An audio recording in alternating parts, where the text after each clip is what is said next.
Praise the Lord. நாள் 52 தியான பகுதி லேவியராகமம் 13ஆம் அதிகாரம் மற்றும் 14ஆம் அதிகாரம். 13ஆம் அதிகாரத்தை நான் வாசிப்போமானால், ஆண்டவராகிய தேவன் மோசேயும் ஆரோனையும் நோக்கி, இஸ்ரவேல் ஜனங்களுக்கு வியாதி வரும் என்றால் அவள் செய்ய வேண்டிய காரியங்களை குறித்த பிரமாணங்களை இதில் சொல்லியிருப்பதை நம்மால் அறிந்து கொள்ள முடியும். ஒரு மனிதனுக்கு குஷ்டரோகம் போல் இருக்கிற தடிப்பாவது, அசராவது, வெள்ளை படராவது இருந்தால் அவன் முதலாவது தன்னை ஆசாரியனுக்கு காண்பிக்க வேண்டுமாம். அப்பொழுது ஆசாரியன் இடத்தில் உள்ள மயிரானது வெளுத்தும் அந்த இடத்துல சரீரத்தில் குழி விழுந்திருக்கும் என்றால் அதை அவன் தீட்டு என்பதாக தீர்க்க வேண்டுமாம். அதே சமயத்தில் அந்த மனிதனுடைய சரீரத்தில் வெள்ளை படர் இருந்து அவருடைய தோல் பள்ளமாய் இராது இருந்ததானால் ஆசாரியன் அவனை 7 நாளளவும் அடைத்து வைக்க வேண்டுமாம். 7ஆம் நாளில் அவனை பார்க்க வேண்டும். அப்பொழுது அந்த ரோகம் அதிகமாய் படராமல் அது குறைந்திருக்கும் என்றால் அவன் சுத்தம் உள்ளவன் என்பதாக ஆசாரியன் அவனை தீர்க்க வேண்டுமாம். மேலும் சரீரத்தின் மேல் ஒரு புண் உண்டாகி அந்த புண் ஆறிப்போன பிற்பாடு அந்த காயமானது தடிப்பாக இருந்து அது ஒரு வெள்ளை படராய் உண்டானால் அப்பொழுதும் அவனை ஆசாரியனுக்கு முன்பாக கொண்டு வந்து காண்பிக்க வேண்டும். அப்பொழுது காயப்பட்ட இடம் குழியாய் இருந்து அந்த மனிதனுடைய சரீரத்துள்ள மயிர் வெள்ளையாய் இருக்கும் என்றால் அவன் தீட்டுள்ளவனாய் இருப்பான். அதே சமயத்தில் சரீரம் குழியாய் இருந்து அவனுடைய மயிர் வெள்ளையாய் இல்லாதிருக்கும் என்றால் அவனை 7 நாள் வரை அடைத்து வைத்து பின்பு 7ஆம் நாளில் பரிசித்து பார்க்க வேண்டும். அப்பொழுதும் எந்த ஒரு மாற்றம் தெரியவில்லை என்றால் அவனை சுத்தமுள்ளவன் என்பதாக தீர்க்க வேண்டுமாம். மேலும் ஒரு மனிதனுடைய சரீரத்தின் மேல் நெருப்பு பட்டதினால் வெந்து அவைகள் ஆறிப்போன இடத்தில் வெண்மையான படர் வரும் என்றால் அவன் மயிர் வெண்மையாய் மாறி அந்த இடம் பள்ளமாய் இருக்கும் என்றால் அவனை தீட்டு உள்ளவன் என்று தீர்க்க வேண்டுமாம். அதே சமயத்தில் அவனுடைய மயிர் வெண்மையாய் மாறாமல் நெருப்புப்பட்ட இடத்தில் குழி இருக்கும் என்றால் 7 நாள் அடைத்து வைத்து பின்பு 7ஆம் நாளில் பரீட்சித்து பார்த்து பின்பு அதில் ஒரு மாற்றம் இல்லை என்றால் அவனை சுத்தமுள்ளவன் என்று தீர்க்க வேண்டுமா. இது மாத்திரமல்லாமல் ஒரு ஆணுக்கானாலும் பெண்ணுக்கானாலும் தலையிலாவது தாடியிலாவது சொறி உண்டானால் அவர்களை தீட்டுள்ளவர்கள் என்றும் தீட்டு இல்லாதவர்கள் என்றும் தீர்ப்பதற்கான வழிகளை குறித்தும் இதில் சொல்லப்பட்டிருக்கிறது. மாத்திரமல்லாமல் ஒரு மனிதன் மேலாவது அல்லது மனுஷின் மேலாவது வெள்ளை புள்ளி இருக்கும் என்றால் அவர்களை தீட்டுள்ளவர்கள் சுத்தமுள்ளவர்கள் என்பதை எப்படி அறிய முடியும் என்பவற்றை குறித்தும் எழுதப்பட்டிருக்கிறது. ஏன் இவ்வாறு பாதிக்கப்பட்டவர்களை தீட்டுள்ளவர்கள் என்றும் தீட்டுள்ளாதவர்கள் என்றும் வேறு பிரிக்க வேண்டும் என்றால், தீட்டுள்ளவர்கள் குஷ்டரோகிக்கென்று வைக்கப்பட்ட அந்த வஸ்திரத்தை தரித்து அந்த வஸ்திரத்தை கிழித்த வண்ணமாக தன் தலையை மூடாதவனாய் இருந்து தன்னுடைய தாடியை மூடிக்கொண்டு தீட்டு தீட்டு என்பதாக சத்தமிட்டு கொண்டே இருக்க வேண்டுமாம். இந்த வியாதி அந்த மனிதனுக்குள் இருக்கிறபடியினால் இந்த வியாதி அவன் சரீரத்தில் இருக்கும் நாள் வரையிலும் அவன் மற்ற ஜனங்களோடு குடியிருக்காமல் ஆசரிப்பு கூடாரத்திற்குள் பிரவேசிக்காமல் பாளையத்திற்கு புறம்பே இருக்க வேண்டுமாம்.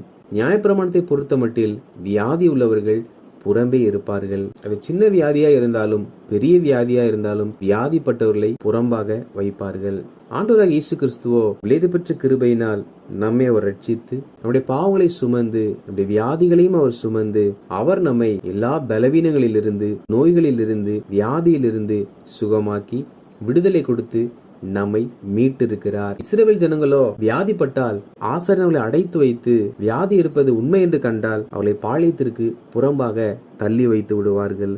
அவர்கள் யார் தங்களை சந்திக்க வந்தாலும் நான் தீட்டுள்ளவன் என்பதாக சொல்லி தன்னை தேடி வருவதையும் கூட விட்டு ஒதுங்கி வாழ வேண்டியதா இருக்கும். ஆனால் இக்காலத்திலோ நாம் வியாதிப்பட்டால் ஊழியக்காரரிடத்தில் ஜெபிக்கும்படி சொல்லுகிறோம். ஊழியக்காரர் நம்மை சபையில் அழைத்து நமக்காக ஜெபம் செய்கிறார்கள். நம்முடைய பலவீனங்களும் மாறுகிறது. காரணம், அக்காலத்தில் இயேசு கிறிஸ்து அவருடைய சரீர பலவீனங்களை சுமந்து தீர்க்கவில்லை. ஆனால் நாம் பிறப்பதற்கு முன்பாக ஆண்டவராகிய இயேசு கிறிஸ்து சிலுவையில் நம்முடைய சரீர பலவீனங்களை சுமந்தபடியினால் நாம் எப்படிப்பட்ட பலவீனம் எப்படிப்பட்ட வியாதி உள்ளவர்களாய் இருந்தாலும் இயேசு நம்முடைய பலவீனங்களை சுமந்தது நிமித்தமாக நாம் ஒரு நாளும் தீட்டுள்ளவர்களாக மாறுவதில்லை. நாம் அவரை நோக்கி ஜெபிக்கும் பொழுது அவர் நமக்கு பூர்ண சுகத்தை கொடுத்து நம்மை வாழ வைக்கிற நல்ல தேவனாய் இருக்கிறார். ஆனால் இஸ்ரவேல் ஜனங்களுக்கோ இந்த ஸ்லாக்கியம் கிடைக்காமல் அவர்கள் சின்ன சின்ன வியாதி வந்த பொழுது கூட சபையை விட்டு பாளையத்தை விட்டு புறம்பாக்கப்பட்டார்கள். 14ஆம் அதிகாரத்தை வாசிப்போமானால் அதில் கர்த்தர் மோசேயை நோக்கி, இப்படி குஷ்டரோகத்திலிருந்து சுத்தமாகி வருகிற ஒரு மனிதன் அவன் பாளையத்திற்குள் ஏற்றுக்கொள்ளப்பட வேண்டும் என்றால் அவன் அதற்கு சுத்திகரிக்கப்பட வேண்டும். அப்படி அவன் சுத்திகரிக்கப்பட வேண்டும் என்றால் அவன் பாவ நிவாரண பலியை செலுத்துகிறவனாய் காணப்பட வேண்டுமாம். வியாதியில் இருந்தவன் ஏன் பாவ நிவாரண பலியை செலுத்த வேண்டும் என்றால், இஸ்ரவேல் ஜனங்களை ஆண்டவராகிய தேவன் வழிநடத்தி வருகிறார். அவர் அந்த ஜனங்களை நோக்கி, நீங்கள் என் கட்டளைகள் கீழ்ப்படிந்து என் பிரமாணங்களை கை கொண்டு நடந்தால் எகிப்திற்கு வந்த எந்த வாதை நோய்களும் நான் உங்களுக்கு வரப்பண்ண மாட்டேன் என்பதாக ஜனங்களுக்கு வாக்கு கொடுத்தார். எனவே கர்த்தர் அவர்களுக்குள் எந்த ஒரு வியாதியும் வராத வண்ணமாக பரிகாரியாக இருந்து அவர் அவர்களை வழிநடத்தி வந்தார். அவர்களோ தேவன் கொடுத்த கட்டளைகளை மீறி செயல்படும் பொழுது அவர்களுக்கு வியாதி வந்தது. எனவேதான் கர்த்தர் அந்த வியாதி நீங்கி இந்த மனிதன் சுஸ்தமாகும் பொழுது அவன் பாவ நிவாரண பலி செலுத்த வேண்டும் என்பதாக சொல்லுகிறார். சில வியாதிகளுக்கு பாவம் காரணமாய் இருக்கும். எனவே சில வியாதிகள் நாம் ஜெபித்தும் அவைகள் மாறாதிருக்கும் என்றால் நாம் தேவனிடத்தில் ஆலோசனை கேட்டு ஆண்டவரே நமக்கு பிரியமில்லாத காரியத்தை நான் செய்திருக்கிறேன் என்பதை அறிந்து கொள்ள வேண்டும். காரணம் சில வியாதிகளுக்கு காரணம் மனிதர்களாகிய நாம் செய்த பாவங்களாகும். இங்கே பாவம் செய்வதனால்தான் இவர்களுக்கு வியாதி வருகிறது.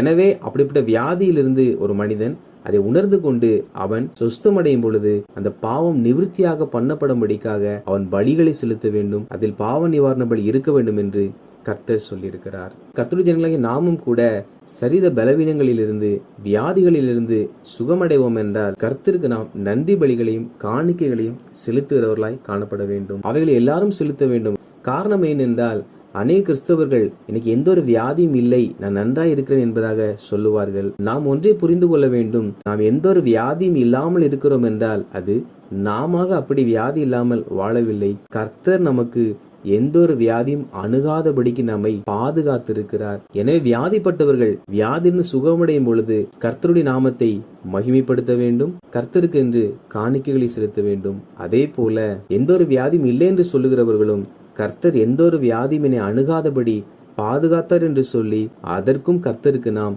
நன்றிகளையும் காணிக்கைகளையும் செலுத்துகிறவர்களாய் காணப்பட வேண்டும். மேலும் ஆண்டவராகிய கர்த்தர் மோசேயும் ஆரோனையும் நோக்கி, ஒரு வீட்டில் குஷ்டம் வந்திருக்குமானால் அப்பொழுது அவன் ஆசாரியனுக்கு அதை அறிவிக்க கடவன் என்பதாக சொல்லியிருக்கிறார். அதாவது வீட்டில் வருகிற குஷ்டத்தை குறித்து இதில் சொல்லப்பட்டிருக்கிறது. இது எதற்கு அடையாளமா இருக்கிறது என்றால் கர்த்தர் ஜனங்களாகிய நாம் வசிப்பதற்கான நமக்கு ஒரு வசிப்பிடத்தை கர்த்தர் கொடுத்திருப்பார். அது நாம் சொந்தமாய் வாங்கின நம்முடைய சுதந்திரமான நிலமாய் இருக்கலாம், இல்லாவிட்டால் நாம் வாடகைக்கு இருக்கிற ஒரு இடமாக இருக்கலாம். எப்படி இருந்தாலும் தேவன் நமக்கு கொடுத்த அந்த இல்லத்தில் நாம் மனமகிழ்ச்சியோடு சமாதானத்தோடு தெய்வ பிரசன்னத்தோடு வாழ்கிறவர்களாய் காணப்பட வேண்டும். எப்படி அந்த நாட்களில் ஒரு வீட்டின் மேல் குஷ்டம் வருகிறதோ அதே போல ஒரு குடும்பத்தில் குடும்ப ஜெபம் இல்லை என்றால், ஒரு குடும்பத்தில் கர்த்தருடைய பிரசன்னம் காணப்படாவிட்டால் அந்த குடும்பத்தில் இருளினுடைய அதிகாரங்களும் இருளினுடைய ஆளுகைகளும் உண்டாக ஆரம்பிக்கும். அப்பொழுது அந்த குடும்பத்தில் சமாதான குலைச்சல்களும் தரித்திரங்களும் வறுமையும் காரணமில்லாத சண்டைகளும் குடும்பத்தில் பிரிவினைகளும் உண்டாகும்.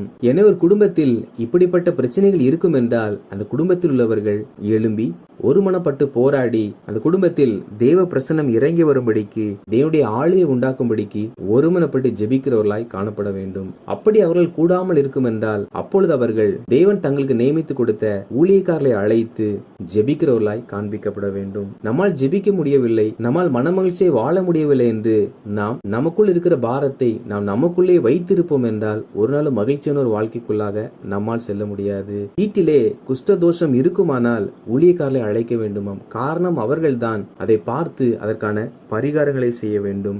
எனவே கர்த்தருடைய ஜனங்களாகிய நாம் குடும்பத்தில் மனமகிழ்ச்சி சமாதானம் இல்லாவிட்டால் அந்த இடத்தில் தெய்வ பிரசனம் இல்லை என்பது அர்த்தம்.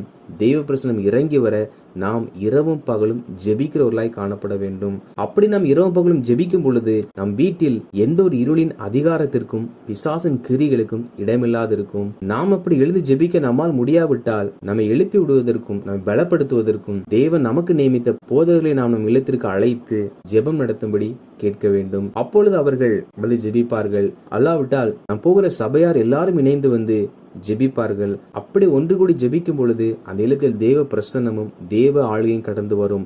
அவைகளுக்கு பின்பாக தொடர்ந்து நாம் இரவும் பகலும் ஜெபிக்க ஆரம்பிப்போம் என்றால் குடும்பமாய் இணைந்து கர்த்தரை துதித்து பாடி நாமத்தை மகிமைப்படுத்தி ஜெபிப்போமானால் தேவ பிரசன்னம் வரும் பொழுது எல்லா இருளின் அதிகாரங்களும் முற்றிலுமா அந்த குடும்பத்தை விட்டு விலகி போகும். வாசித்த இந்த அதிகாரிகளின்படி கர்த்தருடைய ஜனங்களாகிய நாம் பழைய ஏற்பாடு இஸ்ரவேல் ஜனங்களைப் போல பலவீனத்தை சுமந்து கொண்டு நாம் பலவீனங்கள் என்று சொல்லிக் கொண்டிராமல் நம்முடைய பலவீனங்களை ஆண்டவராக இயேசு கிறிஸ்து சுமந்தபடியினால் நம் பலவீனங்களை அவருக்கு அறிக்கை செய்து அவர் தருகிற பூர்ணமான சுகத்தை பெற்றுக்கொள்வோம். மேலும் நாம் சுகமாக்கப்பட்டால் அல்லது எந்த ஒரு பலவீனமும் வியாதியும் இல்லாமல் சுகமாய் வாழ்ந்தால் கர்த்தருக்கு நன்றிகளையும் ஸ்தோத்திரங்களையும் ஏறெடுக்க வேண்டும். மேலும் குடும்பத்தில் மனமகிழ்ச்சி சமாதானம் இல்லாமல் இருளின் ஆளுகைகள் இருக்கிறது என்று நாம் அறிந்து கொள்வோம் என்றால் இருந்தால் தேவ பிரசனம் இறங்கி வருவதற்கான முயற்சிகளை நாம் எடுத்து உதவிக்கு ஊழியக்காரர்களை அழைத்து ஜெபிப்போம். தேவ பிரசனத்தை நம் குடும்பத்தில் கட்டளையிடுவோம். குடும்பமாய் இணைந்து ஜெபிப்போம். ஆண்டவராகிய கர்த்தர் தாமே நம் குடும்பத்தின் மேல் தலைவராயிருந்து நம் குடும்பத்தை ஆளுகை செய்து நம் ஒவ்வொருவரையும் ஆசீர்வதிப்பார். ஆமென்.